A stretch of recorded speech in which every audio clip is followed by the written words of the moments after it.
नमस्कार प्रिय दर्शकों, मैं आचार्य आशीष सेमवाल आपके चैनल एस्ट्रो कालगणना में आपका बहुत बहुत स्वागत करता हूं।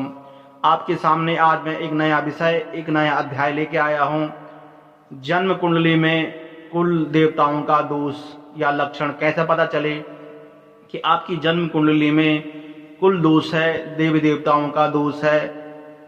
इस विषय पर मैं आज चर्चा करने वाला हूं। सर्वप्रथम पहले भी मैं आपको कई बार बता चुका हूं, ये लग्न है और ये दूसरा भाव है, ये तीसरा घर है, ये चौथा घर है, ये पांचवा है, ये छठा है, ये सातवां, आठवां, नौवां, 10वां, 11वां, 12वां। भाव हमेशा एक जैसे रहते हैं, इनमें अंक अलग अलग हो सकते हैं। आपका लग्न मेष लग्न का जो मैंने एक लिखा है ऐसा भी हो सकता है, वृषभ लग्न का भी हो सकता है, 2 अंक भी हो सकता है, 3 यहाँ भी, 4, 5, 6, 7, 8, 9, 10, 11, 12 तक के अंक आपके यहाँ होंगे। तो अलग अलग लग्न बनते, जैसे 1 और 8 अंक यहाँ लिखा होगा तो मेष वृश्चिक राशि बनती है और इनके स्वामी क्या होता है, मंगल होते हैं। तो ये कौन से लग्न, मेष लग्न बनता है और वृश्चिक लग्न बनता है। 1 और 8 यहाँ लिखा हो तो इसके स्वामी कौन होते हैं, मंगल होते हैं। यहाँ पे अगर 2 और 7 लिखा हुआ है तो वृष और तुला लग्न आपका बन जाता है और स्वामी शुक्र होते हैं। अगर यहाँ पर 3 और 6 लिखा हो तो मिथुन कन्या लग्न आपका बनता है और इसके स्वामी बुध होते हैं। यहाँ पर अगर 4 अंक लिखा हुआ तो कर्क लग्न आपका होता है, स्वामी चंद्रमा होते हैं।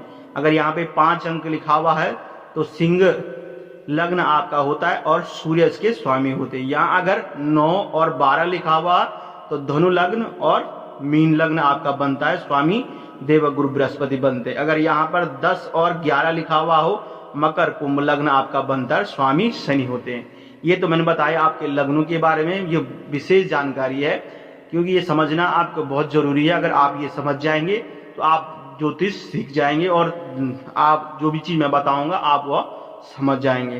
तो मैं जिस विषय पर चर्चा कर रहा हूँ, कुल देवताओं का दोष कैसे पता करेंगे जन्म कुंडली में। कुल देवताओं का दोष जो होता है पंचम भाव से, 5वें घर से पता किया जाता है। 5वें घर से कुल देवताओं का दोष का पता किया जाता है।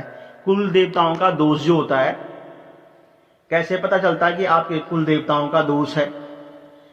किसी जातक ने या उसके परिवार ने या उसके पूर्व सदस्यों ने अपने पूर्वजों, गुरु, पुरोहित, कुल देवताओं आदि का अपमान किया हो या उनको मानना छोड़ दिया हो, तब भी कुल देवताओं का दोष बनता है। उनके पूर्वजों ने या उसके पूर्वजों के द्वारा पीपल पेड़ को काट दिया गया हो या देवस्थान को क्षतिग्रस्त पहुंचाया गया हो या उन जाने अनजाने में उनको नष्ट कर दिया गया हो या पीपल का पेड़ काट दिया गया हो या देवताओं के मंदिर का कुछ न कुछ चीज उनसे नष्ट हो गया हो, देव मंदिर में कुछ दोष हो गया हो, तो उससे भी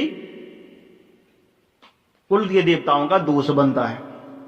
कई बार ऐसा भी हो जाता है कि जातक या उसके परिवार वाले संत साधु का कहना मानने लग जाते हैं, उनके विचारधाराओं पे चलने लग जाते हैं और अपनी देवी देवताओं को छोड़ देते हैं, कुल के धर्म को मानना छोड़ देते हैं और नास्तिक बन जाते हैं। इसलिए भी देव दोष बनता है। ये सब पंचम भाव से जाना जाता है कि ये भाव जो है विद्या का भी है, भावनाओं का घर भी है। यहां से हम जानते हैं कि कुल देवताओं का कैसा दोष बनता है। कई बार ऐसा हो जाता है, देवी देवताओं के आप क्या करते हैं, देवी देवताओं की मन्नतें मांगते हैं देवी देवताओं से और उनकी मन्नतें पूरी हो जाती हैं, लेकिन वो मन्नतें आप पूरी नहीं करते। मतलब कहने का तात्पर्य है आप देवी देवताओं से मन्नतें मांगते हैं, मनोकामना पूर्ति के लिए आप क्या देवताओं की उपासना करते हैं और कुछ देवताओं के नाम पे कुछ रख लेते हैं और उसको बाद में उन देवताओं की पूजा करने भूल जाते हैं, तो उससे भी देव दोष बन जाता है। कभी कभी ऐसा हो जाता है कि माता पिता ने कभी ऐसा संकल्प किया हो कि हम देवताओं की पूजा करेंगे या कुछ हमारा ये काम बन जाएगा तो हम देवताओं की पूजन करेंगे, तो उससे भी देव दोष बन जाता है। उनका पूजा न होने से देव दोष बन जाता है। कभी कभी ये हो जाता है कि कुल के लोग अपना धर्म बदल देते हैं, अपने जो उनका धर्म है वो बदल देते हैं, इस कारण से भी कुल देवताओं का दोष बनता है। तो ये दोष मैंने बताया कि कैसे दोष बनता है जन्म कुंडली में, ये सब हम पंचम भाव से जानते हैं। तो पंचम भाव में जब सूर्य ग्रह नीच राशि में हो या तुला राशि में 7 अंक में अगर यहाँ पे सूर्य ग्रह बैठा हुआ हो और सामने से यहाँ से राहु देख रहा हो या शनि ग्रह देखा हो, 2 ग्रह अगर उसको पीड़ित कर रहे हो या स्वयं सूर्य तुला राशि में हो, तो ऐसे में क्या हो जाता है, कुल के देवताओं का दोष हो जाता है। या देवगुरु बृहस्पति यहाँ बैठे हुए हैं मकर राशि में या नीच राशि में, जो अपने 10 अंक में बैठे हुए यहाँ पे, या 7 अंक में सूर्य हो या 10 अंक में गुरु ग्रह यहाँ बैठे हुए हैं और वह उनको क्या कहते हैं, अन्य पाप ग्रह पीड़ित करते हों। कहां से करेंगे, यहां से राहु यहाँ बैठा हुआ तो राहु की दृष्टि पंचम दृष्टि यहाँ बन जाती है, यहां से शनि की दृष्टि बन जाती है, यहां से भी शनि की तृतीय दृष्टि यहाँ बन जाती है गुरु पे। तो ऐसे में कुल के देवताओं का दोष बन जाता है। जैसे मैं बताता हूं आपको, मैंने यहाँ लिखा हुआ है, अगर सूर्य 7 अंक में है यहाँ पे तो कुल के देवताओं का दोष बन जाता है, लेकिन साथ में अगर पाप ग्रह भी इनको पीड़ित कर रहे हैं तब भी दोष बन जाता है। और गुरु ग्रह 10 अंक में यहाँ पे हो, अपनी मकर राशि में नीच राशि में हो और उनको पाप ग्रह उनको पीड़ित कर रहे हो कहीं से भी अपने दृष्टि से या साथ में बैठे हुए हो, तो कुल के देवताओं का दोष बन जाता है। सूर्य राहु यहाँ बैठे हुए हों या यहाँ से दृष्टि संबंध हो रहा हो, या सूर्य शनि बैठे हुए हैं, सूर्य केतु यहाँ बैठे हुए हैं, या गुरु और राहु यहाँ बैठे हुए हैं, गुरु केतु यहाँ बैठे हुए हैं, गुरु बुध यहाँ बैठे हैं, गुरु शनि अगर यहाँ बैठे हुए हैं तो कुल के देवताओं का दोष बनता है। और 1 ग्रह या 2 ग्रह ज्यादा पाप ग्रह दृष्टि संबंध बनाते हैं या साथ में बैठे तो पूर्णतः दोष बन जाता है। दृष्टि संबंध मैंने यहाँ लिखा, दृष्टि संबंध बनता है, मैंने कहीं से भी इन ग्रहों पर अगर दृष्टि संबंध बनता है तो कुल के देवताओं का दोष बन जाता है। कुल के देवताओं का दोष हम किस भाव से जानते हैं, पंचम भाव से हम कुल के देवताओं का दोष जानते हैं।